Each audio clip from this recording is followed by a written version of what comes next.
female directors tend to, if they have a film that doesn't do quite as well at the box office, they kind of get put in director jail. And that's really hard. Whereas I think a lot of male directors, you get another go. Being allowed to fail is that would be parity, actually. Being allowed to make mistakes and, being given another chance.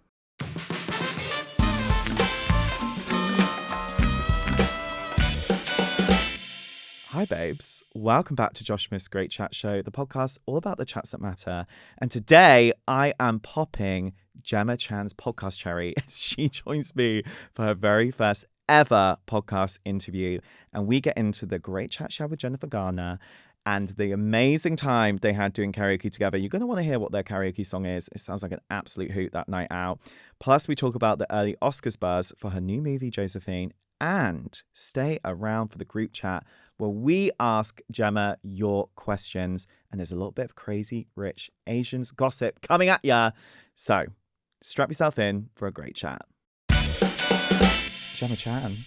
Hello. Hi, babe. Hi. Welcome to your first podcast. I'm so excited to be here. I'm so honoured to be on your podcast. Oh my God, thank you, babe. I mean, I've been popping girls' cherries all week because we literally just podcast cherries, that is.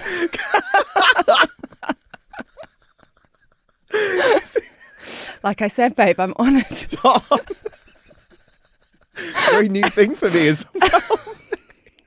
So we just had the new Al Woods on. It was her first podcast as well. So, babe, we're just newbies all together in here. And this show is all about the chats that matter and the great chats in our lives. And I want to know, Gemma Chan, what is your great chat starter? What do you want to chat about, babe? There are a few things I want to chat about. I have to get a few things off my chest. I haven't been able to speak to anyone about the England performance last night in the World Cup. Let's just get that out of the way. That was one of the most stressful watches. Are you a football fan? I feel like you are. I'm a women's football fan. So I we don't like the men? I'm kind of a bit unbothered by them. Oh. I know that's really controversial to say. Them? Or pretty much all of them. I was even watching it the other day and I was like, I've got no idea who they are anymore. Jude Bellingham? Excuse me? No idea. Like, honestly, Cut. I watch it and I sometimes still think, where is Alan Shearer? He's on the co-coms these days. He's good on the co-coms. So are you a big footy girl, babe? I am. Do you get the England kit on? Are you down the local pub? I don't have the England kit. I've got Arsenal kit. I'm a lifelong Arsenal fan. But I do love my football. Oh my God, big time for you, babe. Big time. Yeah, since I was like 4 years old, I've supported Arsenal. So it's been a long time. So it's been a big year for you. It's been a big year for you. It has. I'm still not over it. I'm still just, pinch me. Did you get yourself into the marches? Did you go to the celebration march? You know what? I didn't get to go because I was on... I went to the last home game of the season and that was great and it was amazing atmosphere. And then I was on a night shoot in Whitstable on the night that we actually won the league. And it was a really quiet scene and there were a few other crew members who were Arsenal supporters and we were like, people were checking their phones and then suddenly you just saw arms go up and like tears started streaming down my face. Like I wanted to scream. It was really a very emotional moment. It's been 22 years. Babe. A long time. Long time to wait. A long time to wait. I'm just going to pause our great chat with Gemma Chan there to have a quick chat with you, babes, about my new sponsor, Saily. Oh my God. So anyone who's travelled knows the panic of landing somewhere new and having zero signal. No maps, no messaging, nothing. And for someone who's all about great chats, this is a nightmare. And it happened to me when I landed with my girls in Ibiza. I was the organizer for once. I had organised all the transfers and there was no signal and no way of contacting anyone. I almost had a girls' trip mutiny on my hands. And then I started using Saily. And honestly, babes, it's changed how I travel. So it's an eSIM app from the team behind NordVPN. So you know it's going to be good. You just have to set it up before you fly. And then the second you land, you are connected. No trying to find the Wi-Fi, none of those insane roaming charges, and it's totally secure. Ad blocking, tracker blocking, and so you're not stuck in an airport using dodgy Wi-Fi, hoping for the best and crossing those fingers. Just download Saily in your app store or scan the QR code on screen right now. Use my code GREATCHAT at the checkout for 15% off your first purchase, and full details are in the episode description. Now back to my great chat with Gemma Chan. The other thing I want to talk about is my cat. Oh my God, because okay. I love this, your darling, My child. your child. Yes. My cat is my Yeah. child, I have to When say. people it's like, you don't have a child, I'm like, I do. No, I do. I really do. What's your cat Yeah. called, babe? He's called Mr. Kitty. And why do we love the cat so much? Why is Mr. Kitty the one for you? He's about 5 years old. He's a rescue. He's from Puglia. Oh, wow. I know. He's an Italian boy, loves the ladies, bit of a diva, but just full of love. He's just, you know what? We can all aspire to be a bit like cats, I think. They just know who they are. Very self-possessed. Yeah. So we're learning a lot of life lessons from Mr. Kitty. I think so. And he's been there through a lot of ups and downs, and he's just, always the thing that will cheer you up no matter what. Animals, we're just so lucky to have them. Oh my God, so lucky. Like every day I wake up and I'm like, I'm so lucky to have you. I literally say that to my cat. One of the things I love about you, babe, is you've got so many skills, haven't you? Do I? The CV is Pat, babe. You got grade 8 piano. I never took my grade 8 piano. You didn't? Where are these? Is this from my Spotlight CV? Did you lie about that, babe? I've never. Yes, I can horse ride. I'm actually really allergic to horses. I think that is on my CV. You're allergic and you cannot go near it. Would need to have steroid shots to be able to. Okay, so we're not going for a jockey role anytime soon. No, I think I'm too tall. That's not happening. So grade 7 piano. I think I only did my grade 5, but I do play. I recently did buy a piano. It's the best gift I've ever bought. Oh my for God, myself. really? Yeah. What are you playing on the piano at home, babe? I am learning a Schubert impromptu. Oh my a beautiful God. piece, yeah. It's taking me absolutely ages. I'm a terrible sight reader, but I'm, learned a few pages now and loving it. That's really impressive. I thought you could play like Twinkle Twinkle Little Star or something, not like a full-on classical Well, piece. you haven't heard me play. It's really therapeutic. Yeah. I love that and the cat, and I'm happy. You're happy. Well, Yeah. apparently you have a grade in piano then, we will say that. Okay. And an Oxford Law degree and so many other skills to your name. But what is the niche skill you have that hasn't made it onto the CV yet, babe? There's a game that sometimes gets played at the end of a night where, have you played it before, where you have like a empty cereal box and you have to, Yes. you put it on, you tear off the top, you put it on the floor, and everyone has to take turns to bend over and pick it up with their teeth. Yeah. And then each time someone does it successfully, you rip off another layer and it gets smaller and smaller and close to the ground. I think maybe I've never lost that game. That is really impressive. There's a technique to it. What's the key technique? You have to have a good lunge. A good lunge. And a strong bite. You need to... and get the tongue involved, because sometimes you have to lick. It might just be a tiny bit of cardboard left on the floor and you have to lick it and then bite. Lick and bite. The idea of licking a piece of cardboard is not for me. Oh, really? That's giving me a real You must ick. have licked worse than a bit of cardboard. I'm sorry. Not to assume. I take that back. To be fair, if you looked at some of my track record, babe, you probably would agree with that. I think we can all agree that I probably have licked worse at different points. But that's a very highly skilled game, I would say. I'd say it's pretty niche. And these are the kind of skills that has brought us, babe, one of the TV shows of the year, in my personal opinion, 5 Star Weekend. I love it so much. It's like my dream show. Incredible women, all centered around female experience, an incredible cast. And I mean, you got to go on the ultimate girls trip, basically, for 4 months. And you got to film with Jennifer Garner, Chloe, Regina Hall. What was the peak girls trip moment during filming for you? We filmed on Nantucket for a month. And It's my dream to go to Nantucket. You must go. You must go. Babe, sign me up. It's great. Great food. Season 2, give me a cameo. We might go who knows if we'll get a season 2. If you watch the show, maybe we'll. Please do, so I can get a cameo and go to Nantucket. Yeah, Nantucket, we had a night where we'd had a cast dinner. And we walked past the local bar and there was a karaoke night. And I think it was Jen's idea. She was like, should we go in and just sing a song? And we'd had a few. And we got up and we sang a song with a local guy called Bill. Bless him. What was the song? Dancing Queen. Oh, Classic. Stunning choice. Classic girls' night. Yeah, you really song. leaned into the girls' trip there, babe. We really did. We really did. But yeah, it was great. It was such a fun experience. I couldn't have asked for better castmates. And you never know what it's going to be like when you put 5 women together. And none of us had actually, we didn't know each other and we'd never worked together. And we just bonded very quickly. Oh my God, wow, what an experience. And then you're up doing Dancing Queen with Jennifer Garner. I mean, that's the stuff girls' trips are made of, babe, isn't it? I know. And she is such I know she's done your show. Because she's been on the show. And when I met her, I was so taken aback by how incredible she was in real life. And she is a real chatter. And she has so many incredible stories. If you haven't listened to that episode, go listen to it, guys.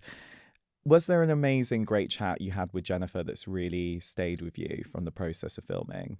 Oh my goodness. So many great chats. She gives such good advice. She's so caring. Yeah, she really, really wants to make sure everyone feels comfortable. And yeah, I cannot speak highly enough of her. Yeah, we had so many great chats about, she's got so much experience in this business. She's been in the public eye for so long. And I think she handles everything with such grace. Like she's a class act. What was the piece of advice that she gave you where you were like, wow, that's a really good nugget from Nantucket? A good nugget from Nantucket. Love it. Bit of advice that she gave. I don't know if there's a specific piece of advice. I just think just watching how she handles herself and the way that she made everyone feel valued on that set. I think that is the biggest lesson I take away from her. Like she really leads from the front and just makes sure that everyone feels valued, everyone feels listened to. And yeah, she's a mum. She's such a great mum. She's just so, well, you've met her. She's just brilliant.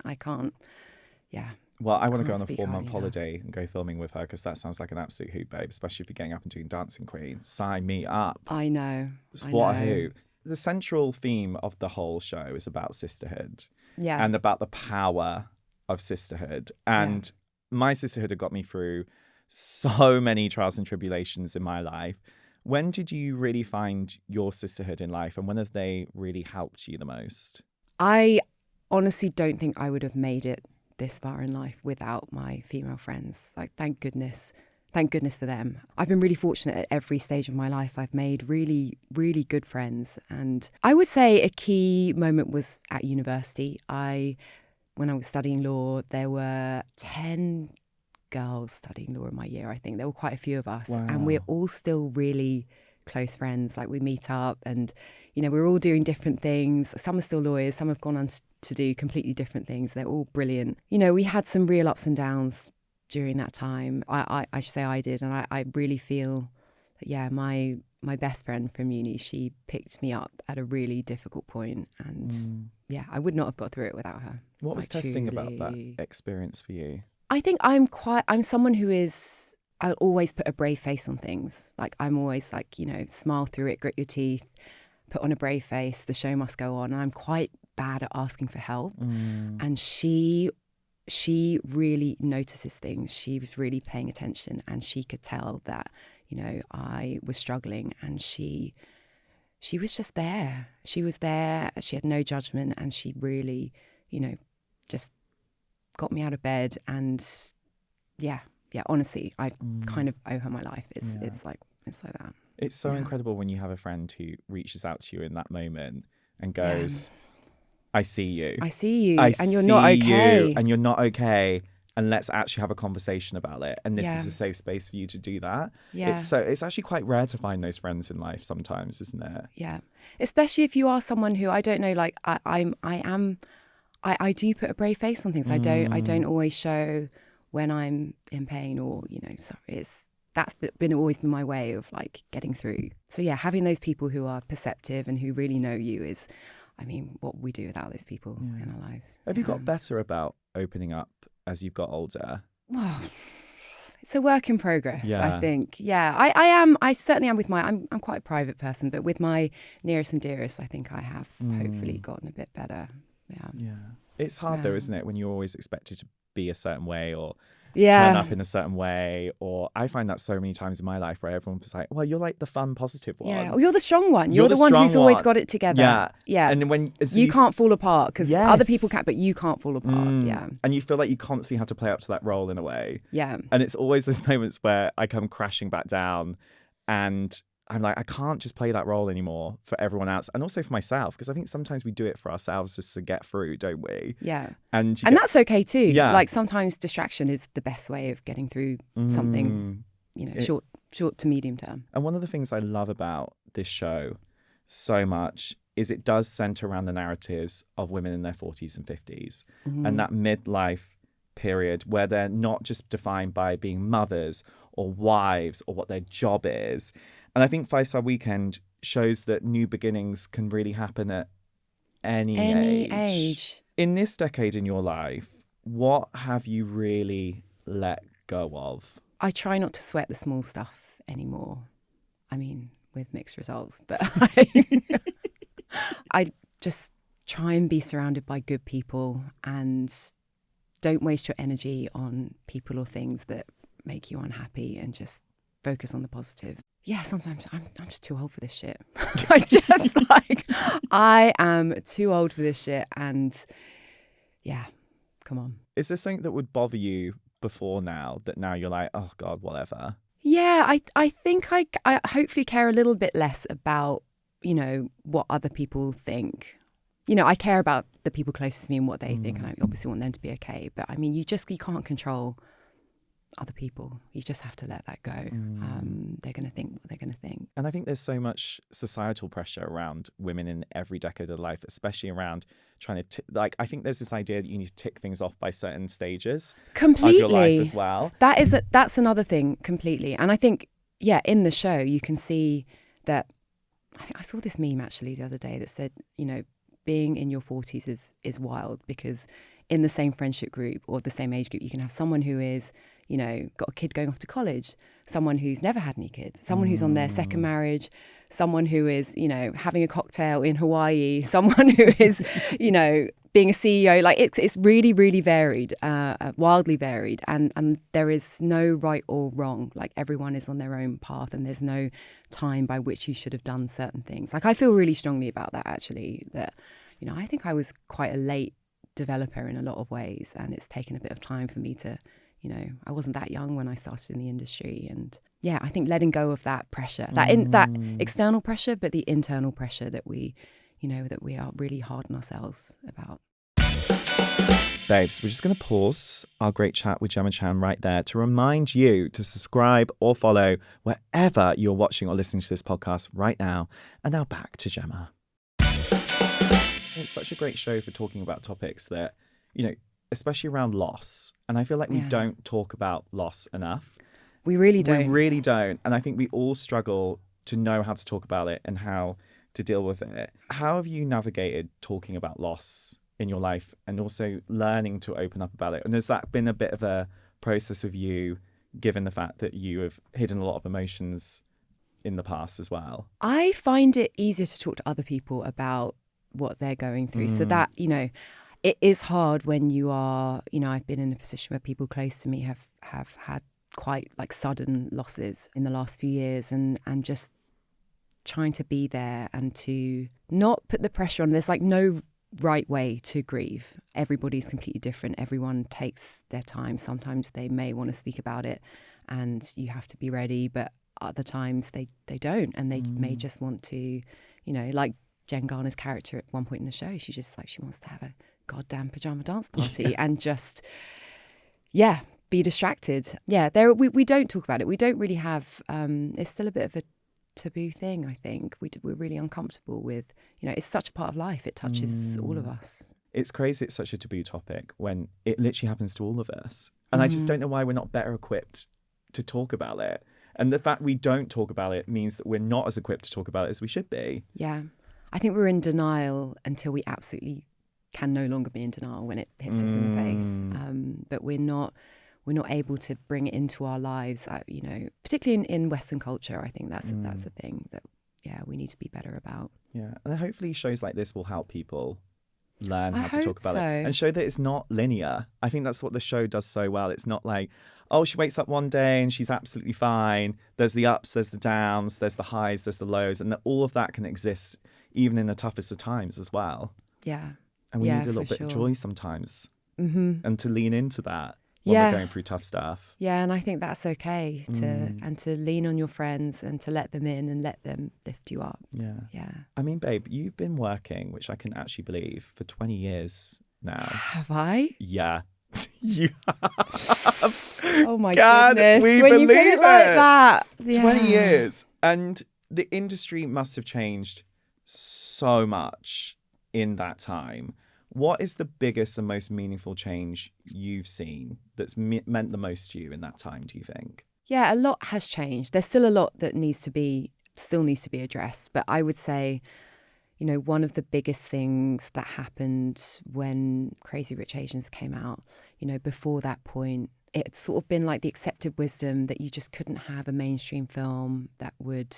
a rom-com where you had an all-Asian cast and you would get a broad audience in to see it and it would be profitable. And, you know, that just completely dispelled that. And I feel that since then, and I absolutely can't take all the credit, like it's so many people were involved in that film and it was a moment in time.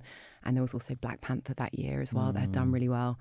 I feel that since then that there has definitely just been a bit of an opening where we do now have more stories that are centering people who weren't necessarily being centred in stories before. Yeah, there's been a definite shift in the industry and I think that's a really positive thing. Yeah, there's still a long way to go. There's still things that could be improved, but that's great. And that was an amazing thing to be part of. Is there a moment that's really showed you that we haven't gone far enough? Female directors tend to, you know, if they have a film that doesn't do quite as well at the box office, they kind of get put in director jail. And that's really hard. Whereas I think a lot of male directors, you get another go. That, you know, it just gets, oh, that didn't quite work for that reason. Here's another go. And, you know, being allowed to fail is you know, that would be parity, actually. Being allowed to make mistakes and, being given another chance. That's such a great way of putting it. That's such a great line about, like, being able to fail would be parity. Yeah. And it's true.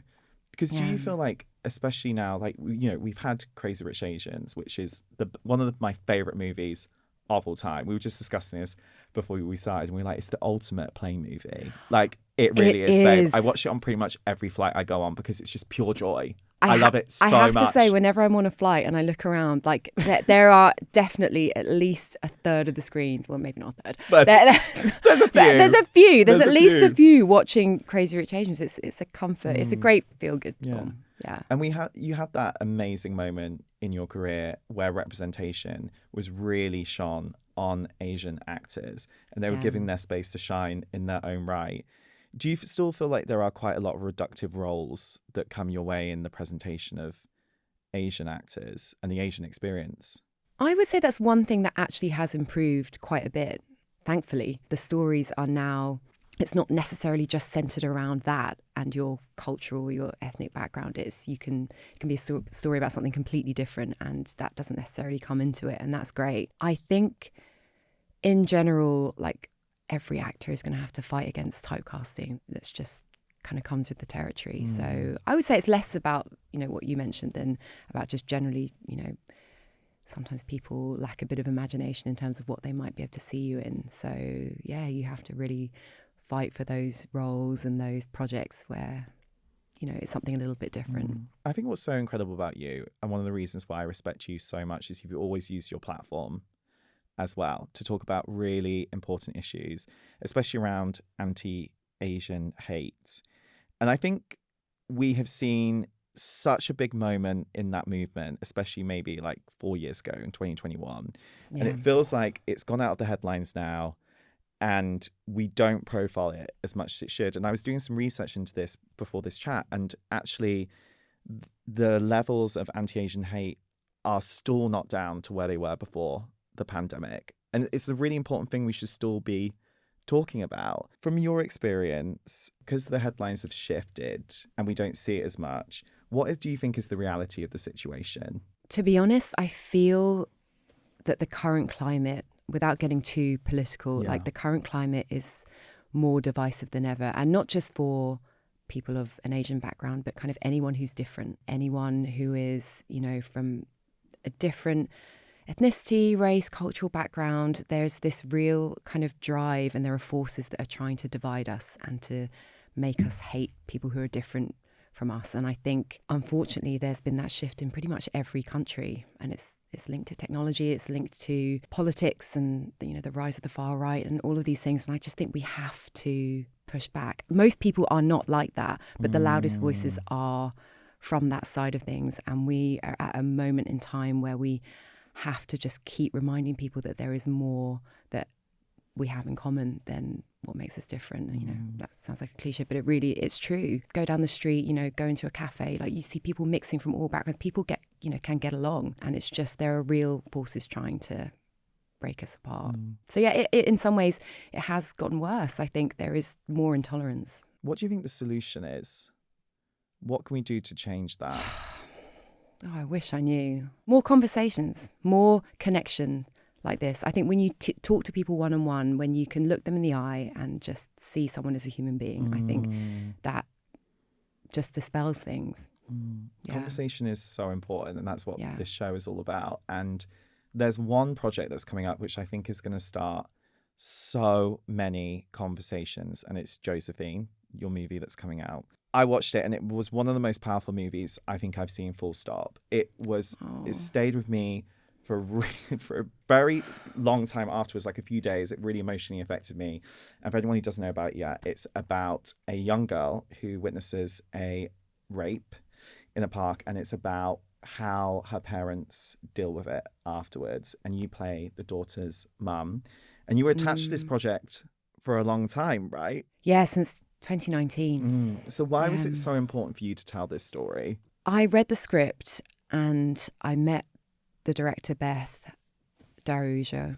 I just knew she was the real deal, and there was just so much truth in every page of the script. And I thought what she was attempting to do was really brave, had never been done in that way before. And I just thought, I'm with her. If this is what she wants to do, I want to help her bring this story to life. It's such a personal story for her, and yeah, it took a while to get made. We were going to shoot at the beginning of the pandemic, and then it kind of fell apart, and then she went away and did her first film, which is called Soft and Quiet. It's brilliant if you haven't seen it. And then we managed to get it back on track, and then Channing came on board and cast the young girl who is brilliant in it. She's Mason Reeve. She's absolutely incredible. And yeah, I'm so moved by the reaction to it. Thank you for what you said. We premiered it at Sundance this year, and the reaction of the audience, it was amazing. Just yeah, I couldn't have asked for more. And I'm so relieved and so proud to be part of this project. Mason is phenomenal in it, and I've always wondered, when you are dealing with such difficult subject matter and you've got a young actress that you're working with, how do you go about chatting to her and dealing with that? Because it must be quite a delicate process, I would imagine. Yeah, definitely. We were really, Beth, myself and Channing, in fact everyone on the team, we really wanted to make sure she was protected and that she was okay. Like, luckily her parents were amazing, and her mum was on set with her every day. Yeah, but she was amazing. She seemed to kind of brush off a lot of the kind of, even though some of the scenes were really heavy, she really took it in her stride, and she had so much energy. Me and Channing would be the ones that were flagging by the end of the day, and Mason was just like full of beans and, no, let's go again. I'm fine. Stop asking me if I'm okay. I'm absolutely fine. And you got to work with Channing, who is also incredible in it. He's brilliant. He's wonderful. You two are phenomenal in it. It's such a great pairing. Is there a chat you had while filming it that's really stayed with you? Oh my goodness, so many. You know what? He spoke a lot about his daughter. And actually, I think that's what drew him to the project. He's got a daughter who at the time was a similar age to the main character of the film. And yeah, just him talking about how he would deal with her. And I mean, he's a proper girl dad. Like he's amazing. Yeah, he really cares. He'll go to bat for you. Like he's a real ally. And when you're dealing with such difficult subject matter, like you really had to go there. Your performance is so good. How do you look after yourself when you're dealing with tough topics like that? I've always tried to, at the end of the day, not take the work home. too much. I mean, it's easier said than done. I don't really know, to be honest. I mean, that was a tricky one. That was that as a part. It was a very personal role for me, and it's tricky because when you're doing a project like that, you really want to. It's almost like shedding a layer of skin and exposing your nerves and being completely vulnerable, and it can be hard to then kind of put it back. Yeah, it's a balance, but I try to be gentle with myself and just have a bit of separation between work and life. But it was a really personal role. Yeah. In terms of conversations, what do you want that movie to really start? I'd love people to go into it with an open mind, and hopefully they feel something. I hope that there's a cathartic experience there. I hope that they can then maybe have a conversation about, I don't know, like people are dealing with lots of different things. I hope that they're able to have the conversations that they need to. Yeah, hopefully that they feel seen. I think it's a really good life lesson how to talk about difficult subjects as well. Completely, yeah. And what is so incredible about this, and is so deserved, is there is a little bit of Oscars buzz, babe, and I know you don't necessarily want to chat about it, but did you ever expect to be in this position in your career? And did you ever question whether this would ever be possible for you? Well, no, quite frankly. I'm so grateful to be in this film. It was a small miracle that this film got made in the first place. I'm just really proud and happy to be a part of it and to get to work with someone like Beth, who is I think she's one of a kind. Yeah, I couldn't ask for more. It really is the year of you, babe. Oh, I really thanks. do think. From 5-Star Weekend to Josephine, you are just incredible. And it's so great to see you shining and getting the platform that you really deserve. And I really think that you deserve to be shining in the way that you are right now. And it's just incredible to see, I think. Oh, thank you so much. This is the moment, babe, where we open you up into the group chats and we add you into our group chat with our previous guests. And our stunning audience at home get to ask you some questions as well. Great. Now, this is a very important question that I also wanted to know the answer to. So we're going to get this from Liam. And he wants to know, will we ever get the Crazy Rich Asians sequel? Babe, please make it happen for us. Oh, my goodness. I hope so. I wish it was up to me. That putting it out there, yes. We're going to manifest it, right? We're going to manifest that. Yeah. Yeah. We just need you back with Awkwafina. Oh, yes, the duo. Oh my God, goodness. What a duo you two were. Obsessed. I know. Picklin and Astrid. The best. Yeah. What a combo. Yeah. Because I kind of feel like it could just center around those two going on a road trip. I would watch that. Yeah. So people at home, please make that happen for us. The powers that be, make it happen. Yeah. Babe, you have been the best. Thank you so much for joining me for this great chat. Oh, thank you.